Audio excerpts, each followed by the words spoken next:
એ હું સુખાસનમાં બેઠી છું. કઈ રીતે બેઠી છું? સુખાસન. બરાબર.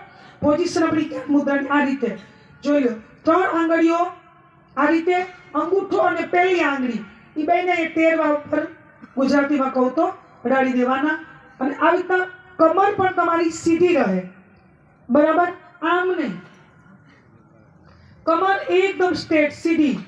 બરાબર. અને તમારી આ મુદ્રા બનાવવાની. કઈ રીતે? કોશિશ આવી કરવાની. નકર મન કેવું છે, યુગો યુગોથી અનેક જન્મોમાં ભટકતું આવ્યું છે. બરાબર. તો જોઈને તમે જેવી આદત પાડશો ને એવી રીતના રોજ બેસશે. જો આમ કરશો તો સ્પાઇન મતલબ બ્રેક સાઈડનો દુખાવો શરૂ થઈ જાય. એટલે રોજ બેસવાનો તો એવો જ અભ્યાસ કરો કે તમે આમાં સીધા બેસો. પછી ભલે ધ્યાન લાગવા માંડે અમુક સમયના અંતર પર, પછી આમ કદાચ થઈ ગયા હોય તો જુદી વસ્તુ છે, પણ બેસવાનો અભ્યાસ તો આવી જ રીતના કરવાનો. બરાબર. બીજું કે મેં તમને એક પોઝિશન બતાવી. હવે તમે આ એક પગને અહીંયા ચડાવો એટલે અર્ધ પદ્માસન. શું કહેવાય? અર્ધ પદ્માસન. આપણા ઋષિ મુનિઓ ધ્યાન કરતા હતા સૌથી વધારે કયા આસનમાં? તો કે પૂરા પદ્મા. હવે આ પગ મેં અહીંયા ચડાવ્યો. હવે આ પગ જે છે ને, અને સાડી છે નહીં મજા આવે, આ પગને અહીંયા ચડાવી દેવાનો. એટલે કેવું કહેવાય? પૂરું પદ્માસન. આ અર્ધ પદ્માસન. આ પગને ચડાવો અહીંયા. તો અહીંયા બેટા આવીને બતાવો. તો અહીંયા આવી જાઓ. આવી જાય બતાવો. અહીંયા કઈ વાંધો નહીં. અરે સુંદરસાજી, અહીંથી જઈને મોબાઈલ જ જોવાનું છે 12 વાગ્યા સુધી. 12 વાગ્યા પહેલા મને એવું નથી લાગતું કે આપણે સુઈ જતા હોય. આ એક નજીક આવતો. આ અર્ધ ભાગ પહેલા સિમ્પલ. આ દેખો સુખાસન. બરાબર. દેખાય છે બધાને?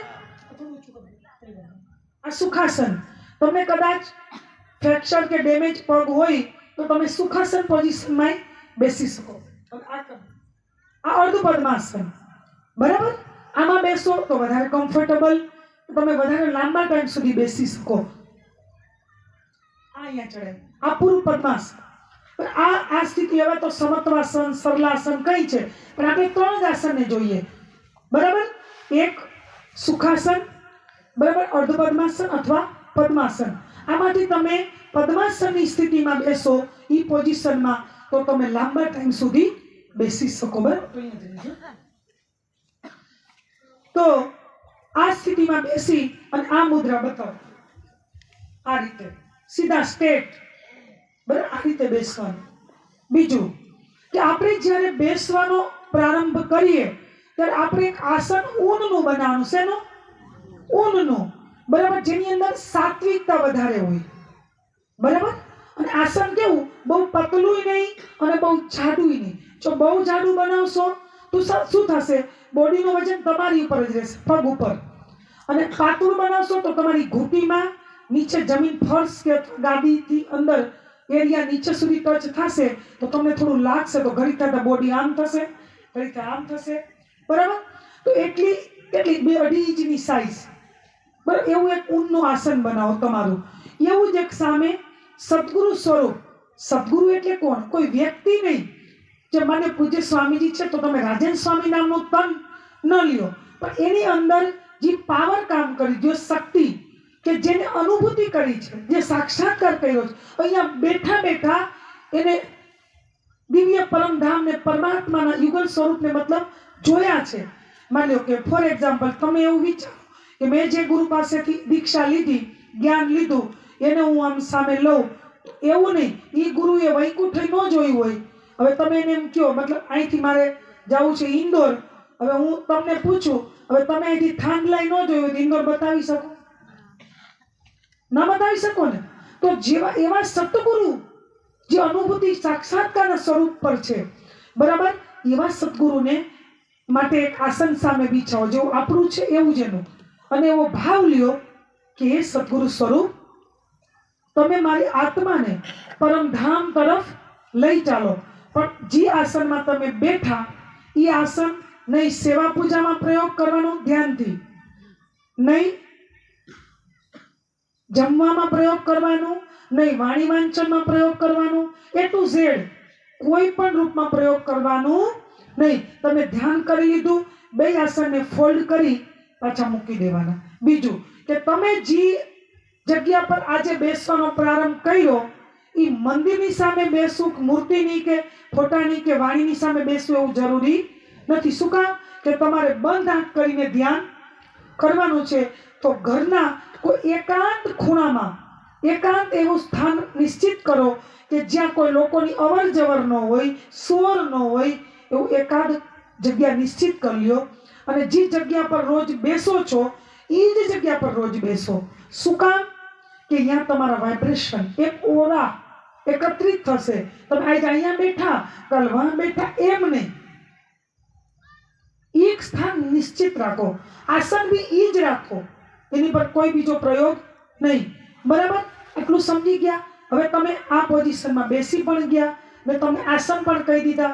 હવે તમે તારતમના મૌન જાપ કરો. જો હું કરું છું પણ આપણું ઓઠ પણ ન હલે અને જીભ પણ ન હલે. શું કરવાનું? ઓઠ પણ ન હલે અને જીભ. હું કરું છું, મારી 1 મિનિટ માટે, 1 સેકન્ડ માટે જોઈ.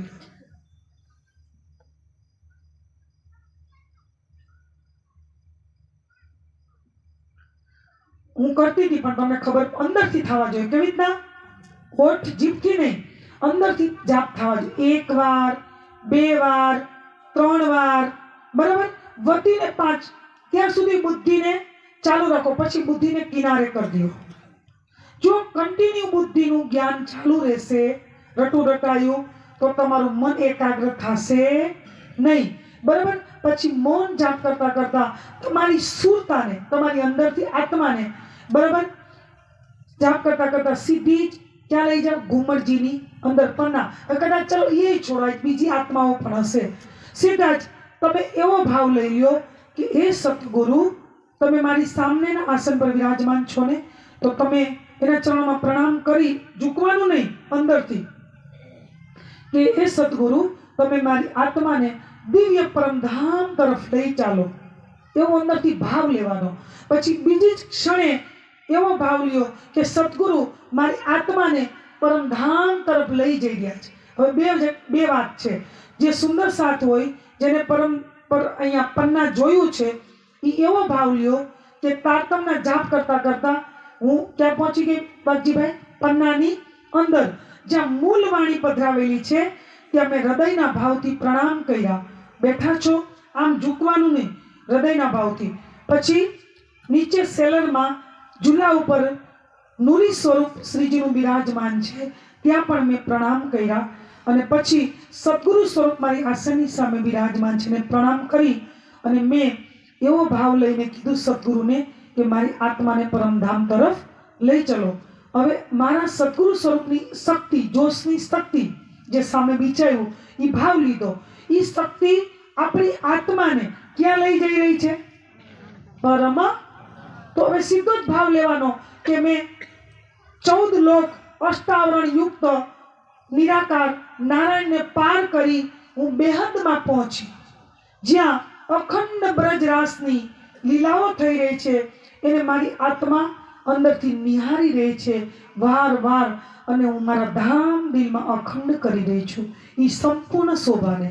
બસ એટલું જોઈ સીધા જ તમે દિવ્ય પરમધામની ભૂમિકા પર પહોંચી જાઓ. બરાબર? ત્યાં દિવ્ય ભૂમિકા પર પહોંચી પરમધામની સર્વરસ સાગરથી સીધા જ તમે કેલ પુલ પર વહી જાઓ. બરાબર? આપણે શોર્ટ એકદમ બાયપાસથી જ, અંદર બહુ જવું નથી. કેલ પુલ પર થોડી વાર 1-2 મિનિટ માટે શોભા જોઈ કે ઝૂલાઓની 5 ઓમને 36 મચાનીનો જે પણ છે એ જોઈ અને તમે દક્ષિણ તરફ આવી પાટને ઘાટ આવી જાઓ. બરાબર? પાટને ઘાટ પાર નીચે ઉતરી અને તમે જલરોષ પાર કરી મિશ્રીથી કરોડો ગણું મીઠું અને દૂધથી કરોડો ગણું ઉજ્જવલ જે જમનાજી જલ વહી રહ્યું છે, એમાં તમે આત્માથી સ્નાન કરો. શેનાથી? આત્માના ભાવથી સ્નાન કરો. અને સ્નાન કરી જે છૂટક દેહોરીઓ બની છે, બરાબર, એવો ભાવ લઈ એમાં શિંગાર કરો. કેવો? પરાક્રમનો, વાહેદત, પ્રેમ અને આનંદનો શિંગાર કરી તમે પાછા પાલ ઉપર 3 સીડી ચડી અને અમૃત વર્ણની રોષ ઉપર ચાલતા ચાલતા ચાંદની ચોકમાં આવો. ચાંદની ચોકમાં આવી તમારા જમણા હાથ તરફ લાલ વૃક્ષ અને ડાબા હાથ તરફ લીલું વૃક્ષ, એવા હરેલાલ દરખતના જે શોભા છે વૃક્ષોની, ચાંદની ચોકની જે શોભા છે, એ રેતીનું કોમલતા, સુગંધી, એનો અહેસાસ કરતા કરતા ડોખુની, તીખુની, ચોખની રેતીનો તમે દર્શન કરતા કરતા એના તેજોમય નૂરમય કિરણોને જોતા જોતા તમે સામે જોશો ને પશ્ચિમ તરફ, તો તમને એક ભોમ ઊંચા ચબૂતરા પર 9 ભોમ 10મી આકાશી વાળો રંગમહોલ દેખાશે. એ રંગમહોલની શોભા જોતા જોતા તમે સીડિયા ચડતા જાઓ, આજુબાજુ પરકોટા રેલિંગ, કાંગરીની શોભા જોતા જોતા તમે ધામ ચોકમાં પહોંચ્યા. બંને બાજુ ચબૂતરા જુઓ, ધામ ચબૂતરા, ધામ દરવાજો 2 ભોમ ઊંચો જુઓ, એના સેંદુરિયા રંગની ચોખટ, દર્પણ રંગના કમાડ અને હરે રંગની ફ્રેમ જોઈ અંદર જાઓ. અંદર ગયા એટલે 28 સ્તંભનો ચોક, ચોકને પાર કરી 4 ચોરસ હવેલી જે છે એને પાર કરી 5મી ગોળ હવેલી મૂલ મિલાવા.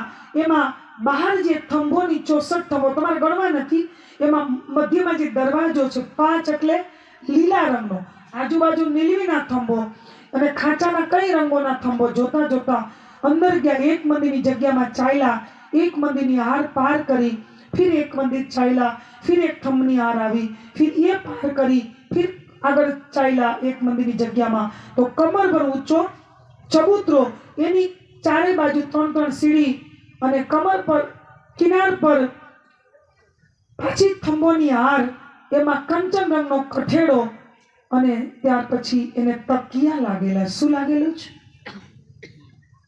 તકિયા. એમાં કઈ પ્રકારની લાલ પ્રકારના તકિયામાં ચિત્રકારી છે. આ બધી સંપૂર્ણ શોભાને ઉપર ચંદરવો હરે રંગનો, મોતીઓની ઝાલર. પછી તમે જાઓ છો ત્યારે ગીલમ એટલી પહોંચી મુલાયમ કે 1.25 હાથ નીચે ધસી જાય. એમાં પણ કઈ પ્રકારની ચિત્રકારી જોતા જોતા મધ્યમાં ગયા. 1000 પાખડીનું કમળ સ્વરૂપ ચિત્રકારી ગાલીચામાં, એની ઉપર કંચન રંગનું સિંહાસન. સવારમાં સ્વરૂપ બોલો છો ને, 6 પાયા છે દાંડામાં, બહુ નહીં જાઓ. એ સિંહાસનની શોભા જુઓ, એની પર યુગલ સ્વરૂપ બિરાજમાન છે. અને તમે શિંગાર પણ સ્વરૂપ સવારનું હોય કે રાત્રિનું હોય, 2 સ્વરૂપમાં એનું વર્ણન છે. કેસરી રંગની ઈજાર, સફેદ રંગનો જામા, નીલોનો પીલો બીજ કે રંગ કો પટુકા, આસમાની રંગની પીછોરી ને સેંદુરિયા રંગની પાગ, એવો શ્યામાજીનો શિંગાર. આભૂષણોને જુઓ, નૂરની ચોકી પર ચરણ કમલ છે. આ સંપૂર્ણ શોભાને જુઓ અને એ યુગલ સ્વરૂપ બિરાજમાન છે સિંહાસન પર. એના ચરણોમાં કોણ બેઠું છે? કોણ બેઠું છે સખીઓ? આપણે 12,000 આપણે સુંદર 7 બ્રહ્માત્માઓ બિરાજમાન. આપણા જેવા શિંગાર છે એવા શ્યામાજીના છે, અને જેવા શ્યામાજીના છે એવા જ આપણા છે. એવા શિંગારને જુઓ. આ બધી જ શોભાને ધામ દિલમાં અખંડ કરો, વાર નિહારો, વાર આત્મસાત કરો. બધું અખંડ કરી પરત આપણે પાછા ફરી રહ્યા છીએ. ફરી ચંદરવો, સિંહાસન, યુગલ સ્વરૂપ, બધી જ શોભાને જોતા જોતા જોતા ફરી હવેલીમાંથી બહાર નીકળીએ. 3 સીડી નીચે ઉતરી, ફિર થંભોની હાર પાર કરી, મંદિરની હાર, ફિર થંભની, ફિર 4 ચોરસ હવેલી પાર કરી, 28 સ્તંભનો ચોક પાર કરી, ધામ દરવાજાથી બહાર નીકળો, સીડિયા નીચે ઉતરો, ચાંદની ચોક, ફિર અમૃતવનની રોસ પર ચાલતા ચાલતા બટપુલ થઈ પછી બધી શોભાને જોતા જાઓ. કુંજ નિકુંજ વન આગળ બધે પથરાયેલા છે. ફિર અક્ષરધામ, એ આગળના 7 વનો, કેલ, લીંબોય, અનાર, અમૃત, જાંબુ, નારંગી, બટ, અક્ષરધામ. પાછળ ઝવેરોના મહોલ, ફિર બળોવન, મધુવન, મહાવન, વનકી નહેરમાં પણ બળોવન, મધુવન, મહાવન. આ બધી છોટી રાંગ અને 8 સાગરને પાર કરી, મતલબ સર્વ સાગરને પાર કરી પછી ઉપર સત સ્વરૂપ કેવલ બ્રહ્મ, સબલિત બ્રહ્મ, અવ્યાકૃત બ્રહ્મ, સદગુરુ સ્વરૂપ ને અરજી કરી આત્માને સદગુરુ ઉપર લઈ જઈ રહ્યા. 14 લોકને પાર કરી વેદ ભૂમિકામાં અખંડ બ્રજરાસની લીલાને જોઈ, દિવ્ય પરમધામની સર્વરસની ભૂમિકાને જોઈ, કેલ પુલથી પાટને ઘાટથી અમૃતવની રોસ પર ચાંદની ચોક, સીડી ચડી, ધામ દરવાજો, અંદર 28 સ્તંભનો ચોક, ચાર ચોરસ હવેલી પછી ગોળ હવેલી મૂલ મિલાવા સંપૂર્ણ શોભાને જોઈ પરત પાછી ઈ શોભાને જોતા જોતા જોતા પાછા મૂળ તનમાં પ્રવેશ કરવો. આને કહેવાય શું કહેવાય? ચિત્વની.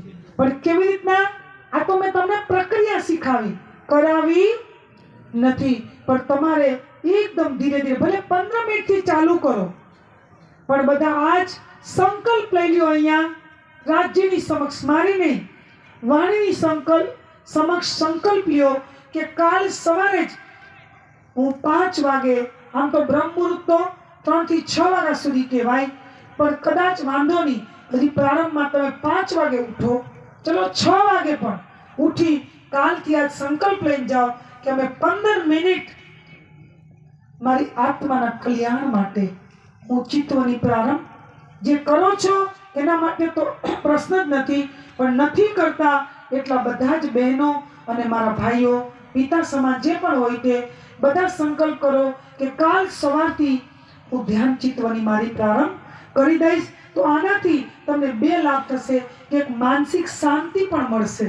આ દુઃખરૂપ જગતમાં સુખેથી કેમ રહેવું અને જલમે નાહીએ કોરે રહીએ, આમાં કેમ ઉપર ઉઠીને રહેવું. આજે જ મને કબીરપંથી બેન બપોરે મળ્યા હતા, મારી 1-1.25 કલાક જેવી બેઠક રહી.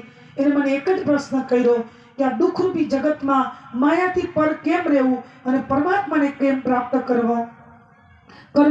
તો એના માટે મેં એક જ ઉપાય બતાવ્યો કે એક જ્ઞાન અને એક ધ્યાન, એ સિવાય સંસારનો કોઈ એવો રસ્તો નથી કે તમને પાર ઉતારી શકે. એ પણ કેવું? સત્ય જ્ઞાન, પરમ સત્ય રૂપ એ જ્ઞાન કે જે બ્રહ્મ જ્ઞાન, એ જ્ઞાનનું પઠન અને ધ્યાન દ્વારા એનો સાક્ષાત્કાર, એ સિવાય કોઈ વિકલ્પ નથી. અને હવે તમે બોલો, નથી. તો સવારે સંકલ્પ કરી લ્યો કે અમે ધ્યાન કરીશું. કદાચ મારું તન છૂટે, સંસાર છૂટે, પરિવાર છૂટે, બ્રહ્માંડનો લય થઈ જાય, પણ મારું ધ્યાન છૂટશે નહીં. બોલો શ્રી પ્રાણનાથ પ્રણામ.